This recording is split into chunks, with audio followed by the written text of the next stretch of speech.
Greetings and welcome to another episode of Our Black Gay Diaspora podcast. My name is Eric, and I am joining you today as a guest of this platform with the returnee Gamal G. Turawa, who has been on this platform a couple times. Some may be assuming that he is our silent host, but he is a very, very dear friend, and he has suggested that because of Pride Month that he interview me and I guess reveal a little bit more about who I am apart from the podcast. So without further ado, I will hand the reins over to Mr. Turawa. Hey G, and welcome. Thank you, Eric. How are you doing today? I'm good. You know me very well. So as you know, I've been having a lot of activity. You may ask that question during this interview, but yeah, I'm doing really well. So you're now going to Uh, tell me what questions I should ask. no, of course not. Well, it's interesting because I thought it would be interesting to sort of like have you on the other side of the microphone, so to speak, because we've had lots of conversations offline, and I think it would be nice for people to have an understanding of who you are and what this is about for you and where you come from, and just something about Eric, understanding Eric. So if I could start at the beginning, Mhm. Ooh, of tell my me, life. huh? of my life. Yeah, but not necessarily your life, but just a little bit about who you are, where you've come from, how you've got onto this journey. Just start there, and then we can start to build on that. Oh, okay. That is a very good question, one I don't think about much these days. But yeah, I've shared a few times that I've been a digital nomad for the last 3.5 years, mainly, well, yeah, mostly in Europe between Sweden and the United Kingdom. I am American, originally from Arizona, which I noticed, and I think I've mentioned it to you a few times. I've started to lead with that more when people here in Europe ask me where I'm from, even though I haven't lived there for many years. My family of origin is still there, my nuclear family, but I spent the last 20 or 27 years I spent in Los Angeles. So yeah, discovered podcasting in 2020 through my friend, my very good friend Jenny in Los Angeles. We had a podcast for 2 years called Wallflowers in Bloom, which was her idea, where we talked about introversion, something that we connected on. We've known each other for a long time. And that kind of whet my appetite for not only interviewing, which is something that I had done years ago as a journalism major in college, but also just to get comfortable with sharing a bit more with who I am on a public platform, which is something I hadn't really been comfortable doing ever. And then that kind of morphed into Our Black Gay Diaspora podcast 2 years ago through me being in Europe and just wanting to discover more of the Black LGBTQ plus citizens here in Europe. And it's grown to what it is now 2 years later. And that's how I know you, G. So, yeah. You've just given me a nice little insight into basically how you came about with the podcast. But, being Pride Month, that's great. That's what you do. But I want to know a bit more about who you are and how you came to be the wonderful person we all know and love today. And, being Pride Month, this month where a lot of people are speaking about their journeys. What's your journey with your own sexual orientation? Hmm. I like that you use journey as part of this because I don't think in life in general there's ever really a destination. A lot of people I've heard said that they knew as young as 4 and 5 years old. I could definitely look back and see that there were little clues, but I didn't have the language for it, and definitely didn't say, "Oh, I'm attracted to men or attracted to the same gender." I actually came out when I was 28 years old. That was when I officially always say I stopped running from myself and said, "Okay, I am gay," and I think that probably started maybe on a minute level when my best friend from high school, Jeremy, when I found out he was gay our last year of high school, I can't even say that I was denying that. It was just like, oh, it's real. Like I remember when I found out, I was like, this thing is real. And I accepted him for the most part, for who he is and who he was then as a gay man. But for myself, I wasn't really able to accept that. And I think for me, the struggle was that my idea, not really so much of as a man, but who I felt I needed to present in order to be liked. Mm. And so I would always find these ways when it was on the surface of awareness of denying it, not even consciously, I can't really say, just maybe ignoring it. I mean, yeah, there were moments. I remember when puberty hit, and when the body starts to change, and then sexual fantasies. And I do remember my first clear sexual fantasy as a teenager. Part of my journey too is that as a person, I always knew that I was smart. That was something Mm. I was told from as young as I remember, book smart at least. I watch people with their children now, or people that I perceive to be good parents, and I never heard that I was attractive, or that I was all those things that I think kids need to hear, that, you're my best little boy, or you're my best little girl, or that you're attractive. I never thought I was ugly, but if people would ask me how I looked, I didn't know how to answer that. What was happening around 28 then? I moved to LA when I was 22 from Arizona to pursue the dream of being an actor. But I moved there with a dream and not really a plan. I remember my college roommate used to say, and I didn't get it, but I kind of felt what he meant, is that I remember he said once, you have a lot of self confidence, but you don't have a lot of self esteem. And Hmm. that kind of was in my face when I moved to LA, because it's a very image oriented town in some ways. And then, trying to get into the entertainment industry, I just didn't like who I saw in the mirror at the time. And not just the looks, but also my persona. Most people um, perceive me to be more reserved, and I can be until you get to know me. I was also just finding ways to kind of detach from my emotions. Just had to work on me, Eric, and acknowledging the ways that I was being self-destructive. I always used to joke that I didn't come out of the closet. It was just the door open and I just fell out. It was like breathing fresh air. But I was starting to accept that part of myself. I remember the first time that I acknowledged to myself that I had a crush on someone. And that was very liberating and quite beautiful. Those first moments of me recognizing the men who found me attractive, that was also interesting. So, yeah, yeah. When you said 28 coming out and all that sort of thing, what were the reactions of people around you? Ooh, oh my God. Are you holding down to your seat? I've yet to meet anyone who was surprised, who Mm. was in my personal life at least. For a lot of people, it said it made sense. And I don't know if it's shame, but I kind of cringe when I remember that I used to say that I was straight, because all the clues were there.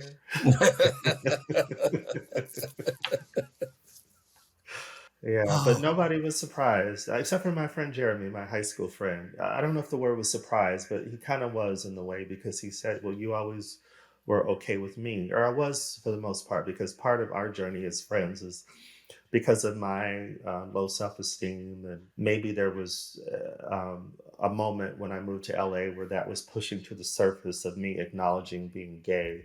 And so, a way subconsciously was to push that down, was that I did something that was not very nice. I wrote him a really horrible letter, and we didn't see each other for 6 years. And not because he didn't want to continue the friendship, it was because of me.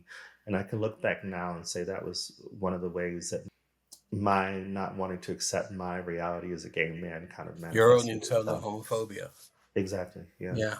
Yeah. So when you say, because I noticed both the times when you mentioned about Jeremy, coming to terms with Jeremy's sexual orientation, you said for the most part. Well, because that action kind of lets me know that I wasn't fully okay with it. Mm.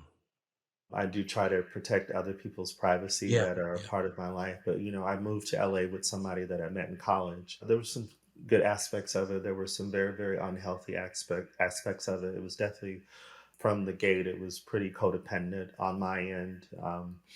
It took me a long time to fully acknowledge that I was attracted to him. I used to say we were like fire and a match. Just that dance of whatever it was just started to form.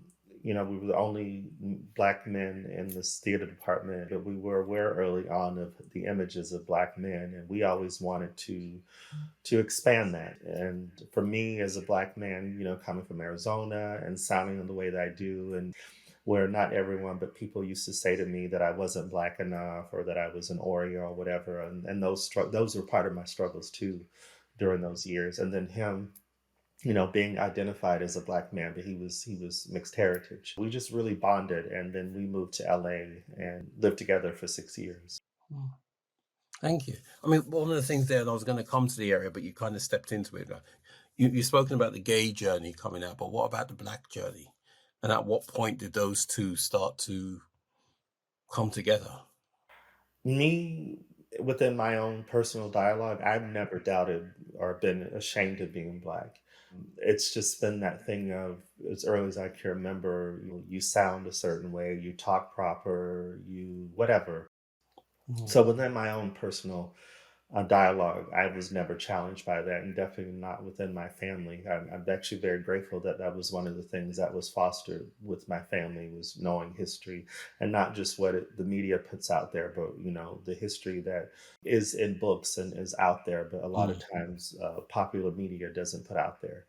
This journey of being with Our Black Gay Diaspora podcast is a part of that. It really is, and I Yeah. thank them for that. I was focused more on the people that were being negative, Yeah. and that kind of tripped me up. And what do you think that was about? Needing to say and whenever that was challenged, just to say whatever. And I can honestly say it wasn't until I really left the United States to live abroad 3 years ago in 2019. And then, really, with this platform, it's really just given me so much permission to say to myself, this is who I am. Mm. And that's it. But I want to cover that. I mean, it's interesting to say because you jumped straight to 2019 and there's a whole gap in between. What was Hmm. pushing you towards this decision? To leave the United States. Mm. When I discovered James Baldwin when I was about 14, and I heard this word that was so exotic to me, expatriate. And I was like, ooh, what is that? And I found out that this man who was black and American and gay, I knew he was gay, just based on the work that he produced.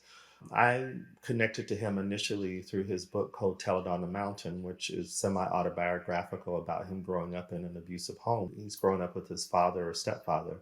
And that was kind of salvation for me, because when I was 9, my mother married a man, my sibling's father, and it was not a healthy home, Mm. to say the least. And when I discovered that story, that book, the story itself, it was like, oh my God, this story was written about me in a Yeah. roundabout way, but the character's journey was from the 1930s. When I found out about James Baldwin, just as a black man, as an American, and that he lived most of his adult life outside of the US, I was fascinated, because it kind of opened up the borders for me to say I can live anywhere. But I wasn't ready for it. And it wasn't just him, it was Richard Wright, it was Josephine Baker, of course. A lot of people know who she is, and quite a few creative Black American creatives who left the US, especially before the civil rights movement. So it's always been a seed for me. And when I was 18, or when I was my last year of high school, I actually went on a trip to London. And that for me was like, wow, it was just amazing. And I remember seeing Black people that I knew were there based on some of the music artists that I was discovering at the time. Okay, so the seeds planted over the years of reading the books, right? At what point did this start to become something that was going to be a reality and not, out of the fantasy into the reality? August 2015. Oh, wow. So precise. Yeah. Okay, what happened in August 2015? It was when I came to Sweden in August of 2015, Sweden and Denmark, Mm. in particular Sweden, that the idea returned to me just kind of out of nowhere. And I've been in other cities like San Francisco, New York, and definitely saw myself in a fantasy world living there. But Stockholm was the first city where I felt it. And it really weirded me out, because it was almost instantaneous when I got into the city and the country. Me being a black man, being American, I was like, this makes no sense. Why Sweden? Over time, I did discover, Swedes are known to be on the surface reserved, and that was me. I believe it was that energy that I was around, and all of a sudden, I didn't feel foreign, even though I was a foreigner in a foreign land. What were the positive things that were said about you as a child or growing up? Smart and nice. I don't know. I struggle with that one still. What did you interpret that to mean? That I was a pushover. So that's my own judgment. And what else did people say? Ooh, you're going deep. um, you could call me stupid, and that I never felt challenged by that. The external part of me, yeah, you could maybe um, nick a wound. Yeah. What's interesting, because I remember you told me a story, and it's a story that stuck with me. You were, I think, about 3 or 4, Mhm. and you were cooking in the kitchen, Yeah, about 5 or 6. Yeah.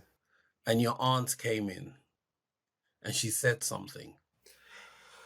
Ooh, uh, yeah. That she came to visit. This was in Phoenix, and I was cooking my own breakfast over the stove. And I do remember overhearing her say to my mother, "He's too young to be doing that," and her saying that, he needs to learn how to need people. Hmm, that's a very powerful statement. Yeah, Have you learned how to need people? it's a journey. And how is that going? I'm definitely conscious of it in a way that I'm willing to acknowledge that it can be a struggle still for me, to talk about it more, and to find ways to let go. When you say let go, what let go of what? The million and one ways I can find to feel like that I'm in control. A friend shared about that a few years ago, about discovering that cleaning was a way to feel secure because this person didn't feel secure in the home. And when that was said, it was like a light bulb for me because I've always been known to be fastidious. Part of my childhood, too, is that we moved around a lot. I Mhm. never knew when we were going to pick up and leave. And maybe subconsciously cleaning a space or organizing a space was a way for me to feel safe. One of the things that I think I've enjoyed about having your friendship is I love your honesty with yourself. It encourages me to be even more honest. And I'd like to think I'm pretty honest. Yeah, where do you think you got that from? What does it give you? It's given me a new way of living. I had to say, well, how can I accept my feelings? And one of the ways to do that, I'm not a religious person, but I definitely believe in spirituality. And for me, spirituality is just really connecting to positive and acknowledging negative energy, either within myself or within others. And so once I walked down that path, it really was a game changer for me because I do have the choice as to what type of energy I'm willing to connect to. I see that in your interactions, and I see that in the way people engage with you as well. I would call you a magnet. You attract good people. So, what was the name of the first podcast you did Oh, with your friend? Wildflowers in Bloom. That was actually quite healing too. Wildflowers in Bloom. It was about introversion. We had a tagline. I can't remember. It's the episodes are actually still up, so you can look up the title of it. Jenny and I were the co-hosts of it. So, tell me about that. How did that go? What was that about? What was the theme? That was about just accepting that everybody has a different type of energy, and so she's very solid as far as her awareness of herself as a woman, as an introvert. And she came up to me and she goes, "We're very similar." And, my friendship with her, I always say, is a reminder that you never know where you're going to find your angels. A lot of time we focus on people who are our age or older, but we can also find that wisdom from people who are younger than us, I believe. And she's definitely one of those people. So anyway, even before the podcast, when I was still in LA, we were just bonding at different events. I'm friends with her dad, or her family, their network of friends, and it's Hispanic culture, Mexican mostly. Mhm. And so, similar to, I guess, maybe Black Americans in some way, to be known to be very vibrant and very colorful. Within herself, she knows that there's aspects of that are her, but there's some that are not.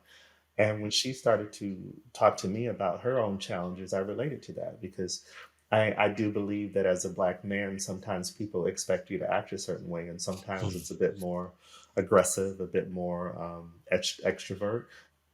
Yeah, I struggled. Yeah, I struggled with that too. When people would be like, "Oh, you're not like the other Black people I've met before." So with that podcast, it just really helped me to. I didn't expect to learn that I can just be myself.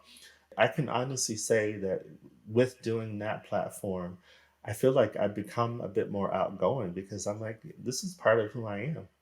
You have a very dynamic personality, and I saw that the first time we met in person.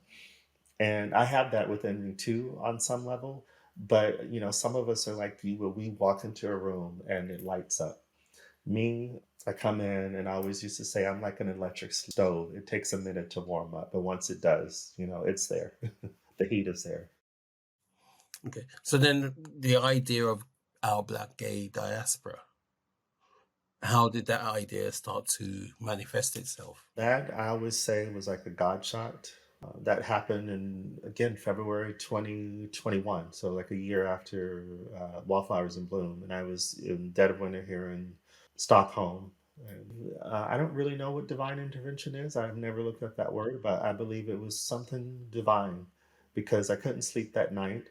And this idea just started to form. And it was very, very organic. It was so organic. And at that point, I was starting to understand the importance that when an idea hits, write it down.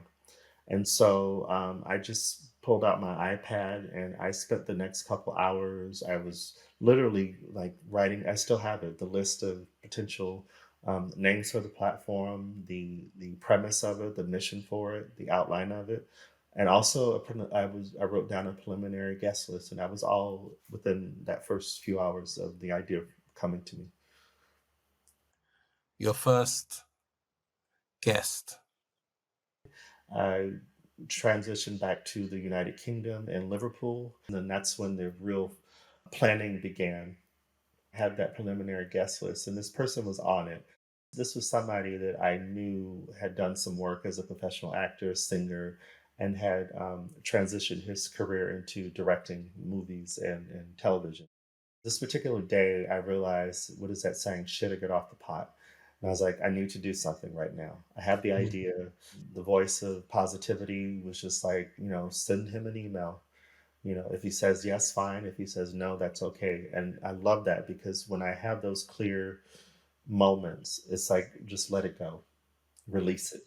And so I sent him an email, and that was around 3:30 that afternoon. And um, it was around 5, my phone dinged and it was him. And he was like, "Oh my God, I just loved your email. And I really love the way you wrote this message to me. And I would love to be a guest." And yeah, I could feel the emotion as you were talking about that. yeah. So, yeah, that got it going. What are you feeling right now? I'm becoming aware, and, I've had moments throughout my life, but definitely, with this platform is um, maybe just get out of my own way. And here we are in 2023. How many episodes so far? Episode 58 just aired last or uploaded last Wednesday. Today's the 10th of June that this is recording, so a few days before that. 58 episodes. I was looking the other day, I was trying to see if I could find anything that's equivalent to your podcast. Mhm. And I was pleased to say that there isn't. I don't think there's anybody who has spoken to such a wide span of Black gay men around the world. How does that make you feel? It's meant to be. Definitely needed. Just myself personally, as a Black gay man, it's definitely needed. We do have platforms out there. We do have public figures are out there, and I'm never negating those people. But we need a wider range. We need to have a more diverse representation of who we are. Yeah. Yeah. But the thing that I like, Eric, about what you do and what your podcast is, and I was looking at other ones, Mhm. there's other podcasts where people are, and I'm going to use the word with a small p, pontificating, telling people how they think the world should be, the way your interview style, and you as a person is that you allow people to be themselves. You don't build an image around them, if that makes sense. You allow them to create their own image for you. You allow people to be real. I suppose that's the phrase I'm looking for. Is that something you do consciously, or is that something you've just acquired? I mean, I'm becoming more aware on some level when like what you just said. It's not calculated. I think it's tied into just my curiosity with people. I do have questions. I love to research people so that I can Yeah. let them know that you do interest me. I'm not just asking you just to ask you. But even though I do that, I want it to be as much of a conversation as possible. And in order for that to happen, I have to make sure that they know it's about them. Out of all of these interviews that you've done over the past 3 years or so, what are your main takeaways? I said it before, but that it's needed. There's a lot of similarities. Similarities more so in how we deal with these structures outside of, Black communities. I like that you say look for the solutions. For me, it is hard to overlook that structural racism exists because all of us across the globe are experiencing it on some level or in some way. I hear the we. What is Eric getting from this? What is Eric's takeaways? I'm meant to be heard. I've always wanted to be heard. I didn't realize the only way that could happen is if I just spoke. I was waiting for permission to be heard. There's also a school of thought that says we can't hear until we learn to listen. And one of the things I think you've done and you do very well, you've learned to listen. You listen very powerfully. And when people are listened to, it's healing. You're a healer. Do you see yourself in that way? When I was 11, I remember hearing the word therapist Mm. and knowing enough about it to say, I want to be a therapist. And I do sometimes have awarenesses that this is part of that. I didn't go to school for that, Mm. but I've been in therapy. I used to think that if I acknowledge a gift within myself, that was me leading with ego. This platform, no. It's acknowledging the gift, saying thank you to the universe for it, and how can I use this gift to be of maximum service to others. It's a very powerful sort of thing to become aware of. So I'm just absorbing what you've just said. I mean, you do this to me a lot. Give me pause, moments of pause, moments to to stop and think. And I think what I'm thinking now is, sorry, give me a moment. It's supposed to be the other way around. See, you're doing it again. You're healing. Stop it. Oh, okay. So, what would you say then are the main themes you would like people to get from the whole? If they listen to the whole series, what would you say are the key themes that you would hope people would get? What would be your top 5 things? The first two that come to mind without thinking about it is that individually you matter. Yeah. Secondly, that we do have the tools to build a community. The tagline is Together Celebrating Our Global Community. A recent guest, George Kachimanga, a Malawian advocate, I like the way he said it, is that we need to believe and push towards being economically self sufficient. We deserve that too. Mm. One of the things I've learned from my straight counterparts since doing this platform, mostly Black, is they're surprised that we have the same challenges as they do Mm. around gaining generational wealth and financial independence. But then there's also an argument of, yes, it's a nice aspiration. Mhm. Is it achievable? Yes, I can't do it by myself. I have my strengths. The most successful people, they have a team, Yeah. Campfire or group. they're part of a team. Exactly, like when you say that. Yeah. You're an amazing man, Eric. How do you go about finding the people? I think of careers. Yeah, Google is the main source. I remember when I found your interview with, I can't think of the name right now. Serenity and leadership. That's it. Thank you. And oh, a black gay cop. I hadn't thought of that. What you said was really powerful to me. I guess the people that I've reached out to so far, they've sparked something in me. Like, I want Mm. to know more. I've had some people that reached out to me, and one in particular, someone here said they listened to that episode and it was really powerful to them. And I was glad they said that because it reminded me it was powerful for me too. She's a young rapper in her early 20s, Z Sage out of Chicago. When she reached out to me, I was confused at first. I was like, I'm not a rapper. I'm not part of the hip hop community. I was thinking, I don't know what I was thinking, but I was going to get in the way of an amazing interview. And what I learned from her is, again, you never know where you're going to find your angels. And similar to this conversation, of course, the focus was her. And then she let me know what the podcast meant to her. And that was one of those moments where I was like, okay, this is bigger than me. When I started doing my own interviews and things like that on TV, somebody said, "Who are you talking to?" They asked me who I was talking to. And the image I have is that young black gay boy who's listening to this on their phone, hidden quietly. Yet every episode they listen to gives them some strength. They need to hear that they matter, that they can come out of that place. They can stop hiding under the duvet. For me, when I listen to your podcast, that's the image I have of it gets people out from under the duvet. Because the people that you've interviewed, the quality of your guests as well, are phenomenal. I don't like using this word, but I think when I say it, you'll know that it doesn't fit because it doesn't fit, right? You don't interview victims. No. You interview people who are achievers. And I think that's inspirational for the people coming out from under the duvet.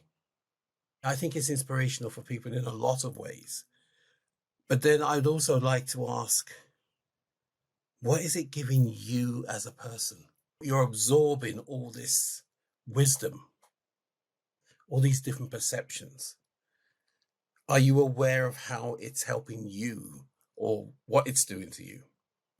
Yes, And what are you aware of?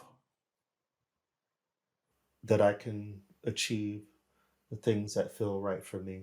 My background, I worked in corporate America for years, and this is not negating that experience for myself or anyone else.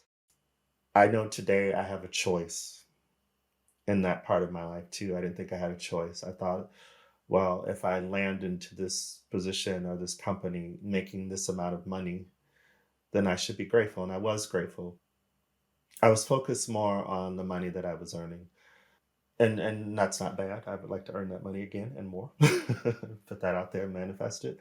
Because of, it was gainful employment and I was making good money, I was ignoring that my own experience that were negative. Working with people or certain individuals who wanted me to work but were not supportive. And now realizing, I read it in an article that work is a relationship too. And I didn't see work as a relationship. That needs to be healthy too. Talking with you now and all the things that I'm learning and people are sharing with me because of this platform, it's like back to faith. I always say faith and believe. I've always had a faith in the outer positive energy. I didn't realize until I started this journey initially 3.5 years ago with pursuing wanting to live outside of the US. And then with this platform, that because of that faith in that means I can believe in myself. And so it's part of that. Yeah.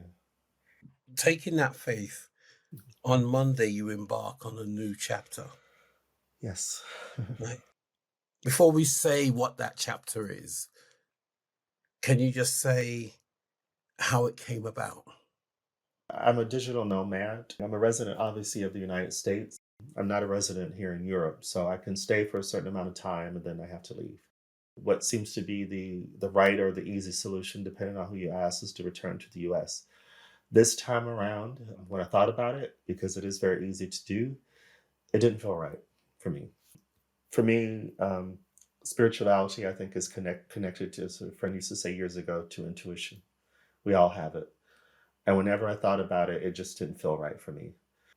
And so that day that I realized that, I was nearing the end of my time leaving here again in Sweden, I went online and found an article, Digital Nomads, where do they like to go? And Cape Town came up in the list. I was like, oh, okay. Timing.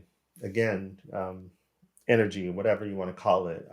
Someone here, because of the podcast, Alicia, when I was in England, the almost 6 months I was there, and we were able to see each other a few times.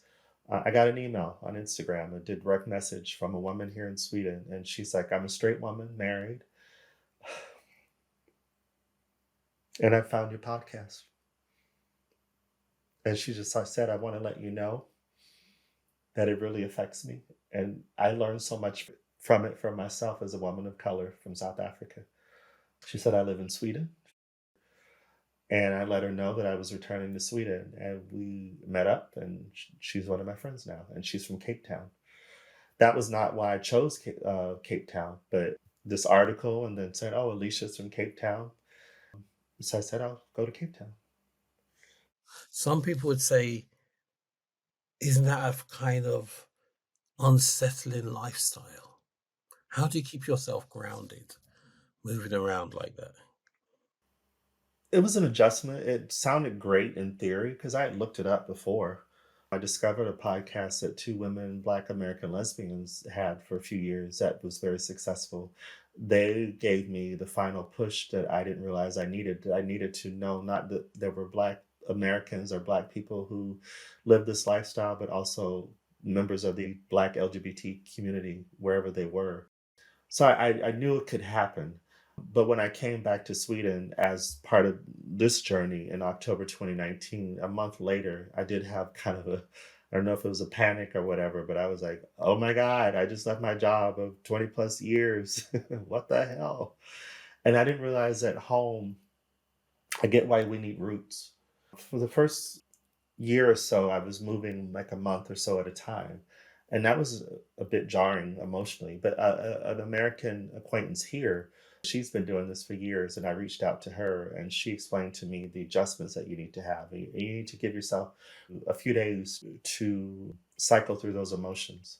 And then almost a year into this, I met a Black American woman who's been doing this for years. She's actually recently become a resident of Portugal. We haven't met yet, but she's one of my best friends now. And she shared that too, that you have to give yourself a few days. I think, some of the things, even the traumas from our past, could be tools to help within the present. As I mentioned earlier, we moved around a lot. Going back to that period of my life, I know that I can do it. And I know what's different now is that I'm not doing it because of trauma. It's part of a bigger purpose, it's part of a grander scheme.